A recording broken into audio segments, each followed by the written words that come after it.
നാടകക്കാരായി ജനിക്കുന്നില്ല. പട്ടിണി അതൊന്നു മാത്രമാണ് ഈ ഞങ്ങളെല്ലാം നാടകക്കാരാക്കി മാറ്റുന്നത്. നിങ്ങൾ അനുഭവിച്ചാൽ സംവിധായകൻ പറഞ്ഞത് കേട്ടല്ലോ. നാടകം ആരംഭിക്കും. അയ്യോ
അച്ഛനെയും വെടിവെളിപാട് നടത്തിയോ?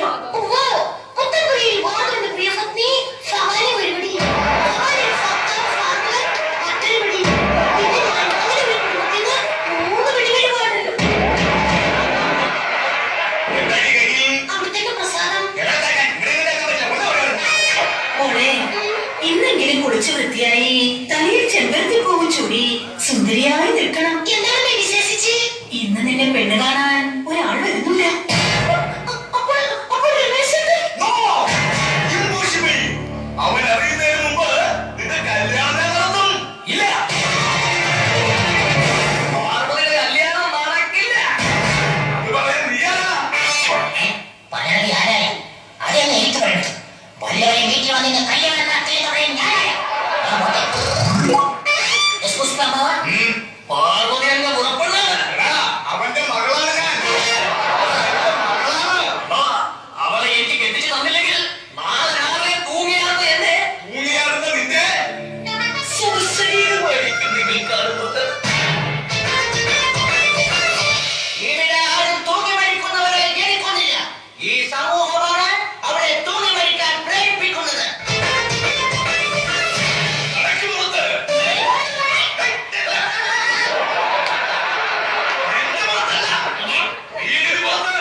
നമുക്ക് പോകാം.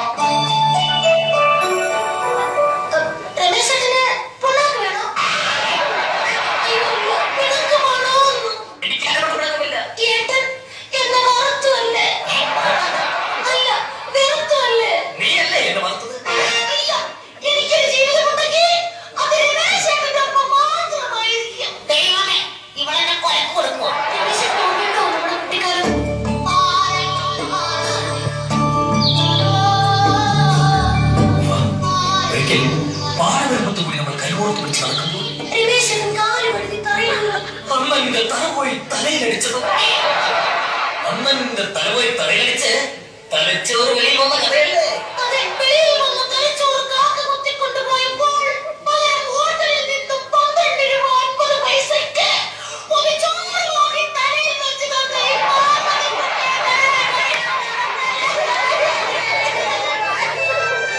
എന്നോട് ക്ഷമിക്കും പാർവതി, എന്നോട് ക്ഷമിക്കും. ഇന്ന് വീട്ടിൽ പട്ടിണിയായിരുന്നു. വിശപ്പ് സഹിക്കാനാവാതെ തലയിൽ നിന്ന് പൊതിച്ചോറെടുത്ത് ചാണകക്കറിയും കൂട്ടി ഞാൻ തിന്നു പാർവതി, തിന്നു.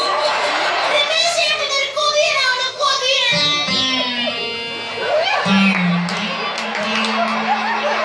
പാർവതി! അയ്യോ, അയ്യോ, പാപ്പേട്ടൻ. രമേശേട്ടാ, നമുക്ക് എവിടെയെങ്കിലും പോയി രക്ഷപ്പെടാം. നിൽക്കുക.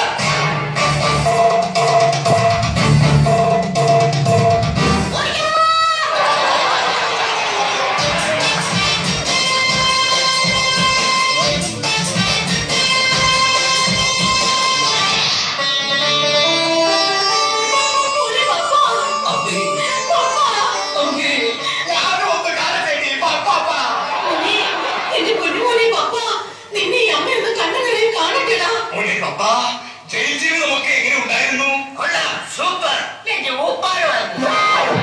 അവര് നിന്നെ ദേഹോപദ്രവം പലതും ഏയ്, ചെന്ന വഴി ജയിൽ സൂപ്രണ്ട് കാലയമായി ഒരു ഒറ്റയടി. പിന്നെ റിമി ടോമിയുടെ ഗാനമേളയായിരുന്നു. എല്ലാം കഴിഞ്ഞ് ബോധം തെളിഞ്ഞപ്പോ ബോധം തെളിഞ്ഞപ്പോ ഇല്ലമ്മേ, ബോധം തെളിഞ്ഞില്ല. അവരതിന് സമ്മതിച്ചില്ല. ഇവിടെ ആരും കുറ്റവാളികളായി ജനിക്കൊന്നില്ല. ഈ സമൂഹമാണ് അവരെ കുറ്റവാളികളാക്കി മാറ്റുന്നത്. നിനക്ക് ഞാൻ പഠിപ്പിച്ചു തന്ന കളരി എടുക്കാമായിരുന്നില്ലേ? ശ്വാസം എടുക്കാൻ പറ്റിയില്ല, പിന്നെ ആ കളരി. അതെ, എവിടെയുണ്ട് പഞ്ഞിക്കുങ്ങൽ പാർവതി? കുഞ്ഞിക്കൊന്ന് പാർവതി. ഞാനിപ്പോ വിളിക്കാം മോനെ. ആ മോനെ പപ്പ, ആ രമേശൻ ഇവിടെ വന്നിരുന്നു. എന്തിന്? പാർവതിക്കുട്ടിയെ കല്യാണം ആലോചിക്കാൻ. കൊള്ളിഞ്ഞാവിലെ അവരെ ഒളിച്ചോടാൻ പ്രേരിപ്പിക്കുന്നത്. ഇന്ന് ഞാൻ അവനെ കുറ്റം അടച്ചിരിക്കും. നിൽക്ക്. അവന്റെ കൈകൊണ്ട് ചാകാനല്ല നിന്നെ ഞാൻ വളർത്തിയത്. നീ പോടാകത്ത്. സവാരി, വിളിക്കടി പോലീസിനെ. ഏട്ടാ, ഞങ്ങൾ ഇവിടെ തന്നെ ഉണ്ട്. നിന്നെ ഇന്ന് ഞാൻ തട്ടിക്കളഞ്ഞ്. അനക്കിക്കളയും. അയ്യ, അനങ്ങിപ്പോണ്. തട്ടിക്കളയും. പപ്പേട്ടാ, രമേശേട്ടനെ ഒന്നും ചെയ്യരുത്. ഞാൻ ഗർഭിണിയാണ്. സത്യം പറയടി. ആരാ നീ ഗർഭത്തിന് ഉത്തരവാദി? ഞാൻ സതിമംഗലത്തിൽ സുഭദ്രയുടെ മകൻ രമേശൻ എന്ന ഈ ഞാൻ. അപ്പോൾ നീയാണല്ലേ ഈ ഗർഭത്തിന് ഉത്തരവാദി? ഏയ്, ഞാനല്ല. പിന്നെ നീ ഗർഭത്തെക്കുറിച്ച് സംസാരിക്കാൻ കാരണം വെറുതെ ഗർഭത്തോട് താല്പര്യം തോന്നി. അത്രമാത്രം. ഇതിനൊക്കെ രമേശേട്ടൻ മാത്രമാണ്. അതെ, നീ മാത്രമാണ് ഈ ഉത്തരവാദി. നീ മാത്രമാണ് ഈ ഉത്തരവാദി. ഓരോ ഞാനുമല്ല. അതിന് നാണം കൊടുക്കണം. എന്താ കാര്യം എന്താണ്? ഇവിടെ ഇത് നാണമുണ്ട്, ഡൈനോസറെ. മര്യാദയ്ക്ക് ഡയലോഗ് പറയണം. കമ്മിറ്റിക്കാരി ആശയത്തിന്റെ നാടകം തീർക്കേണ്ട ആശയമല്ല, ഡൈനോസറെ. എന്തടാ? എന്താണ്? നീയൊക്കെ ഒരുപാട് നാടകത്തിന്റെ പേര് പറഞ്ഞ് തോന്നിയാസം വരുന്നതാ.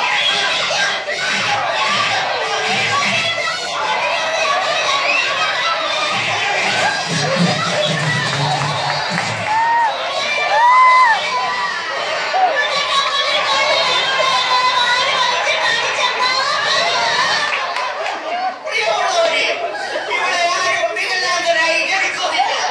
ഈ കമ്മിറ്റിക്കാരാണ് എല്ലാവരെയും വികലാംഗരാക്കി മാറ്റുന്നത്. ഞങ്ങൾ